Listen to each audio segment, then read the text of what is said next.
UPSC civil services की तैयारी करने वाले छात्रों को अक्सर ये लगता है कि उन्हें इंग्लिश अपनी मजबूत करनी है, चाहे वो रिटन इंग्लिश हो या स्पोकन इंग्लिश, कि कैसे इंग्लिश लिखी जाए और कैसे बोली जाए। इस सब में कई बार एस्पिरेंट्स को प्रॉब्लम आती है। पूरा वीडियो एंड तक देखना, आपको कुछ ऐसे टिप्स बताऊंगा जिससे आपकी इंग्लिश काफ़ी मजबूत हो सकती है। सबसे पहले, अगर आप इंग्लिश सुधारना चाहते हैं तो अखबार पढ़ना बहुत इंपॉर्टेंट है, चाहे उसकी वो न्यूज़ हो या एडिटोरियल हो। वहाँ से आपको कुछ नए शब्द समझ आएंगे जिसे हम वोकैबुलरी बोलते हैं।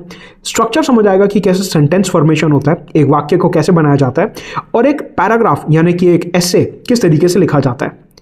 इतना ही नहीं, जब भी आप कुछ सोचें, अपने दिमाग में कोई थॉट ला रहे हैं, कोई आंसर सोच रहे हैं, कोई टॉपिक के बारे में सोच रहे हैं, उसे हिंदी की जगह इंग्लिश में सोचने की कोशिश करो।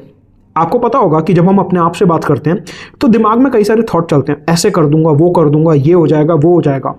ये जो दिमाग में बातें चलती हैं ना, इनको कई बार इंग्लिश में सोचने की कोशिश करो तो आपका एक जो रेजिस्टेंस है इंग्लिश की तरफ, वो खत्म होगा। और तीसरा, इंग्लिश भाषा ऐसी भाषा है जो लिखने से ज़्यादा स्ट्रांग होती है। यानी कि आप जब एक बारी पढ़ लें, समझ लें, थोड़ा इंग्लिश में सोचना शुरू करें, तो इंग्लिश भाषा लिखनी भी शुरू कीजिए। कि कोई PYQ उठाया, प्रीवियस ईयर क्वेश्चन, उसे हम मेंस के क्वेश्चन को लिख रहे हैं, एस्से उठाया उसे लिख रहे हैं, और फिर उसे ग्रॉक से या चैट जीपीटी से चेक करवा रहे हैं कि बताइए यहाँ पे अंग्रेजी में मैंने क्या क्या गलतियां करी हैं। वरना एक फ्री एप्लीकेशन भी आती है, ग्रामरली आप अपने लैपटॉप में इंस्टॉल कर सकते हैं। और जब भी आप कोई आंसर लिख रहे हैं अपने मेंस एग्जामिनेशन का, एस्से का, तो ग्रामरली में लिखिए उसे। उसमें वो आपको बताएगा कि क्या क्या आपने ग्रामर की मिस्टेक करी है, स्पेलिंग की मिस्टेक करी है।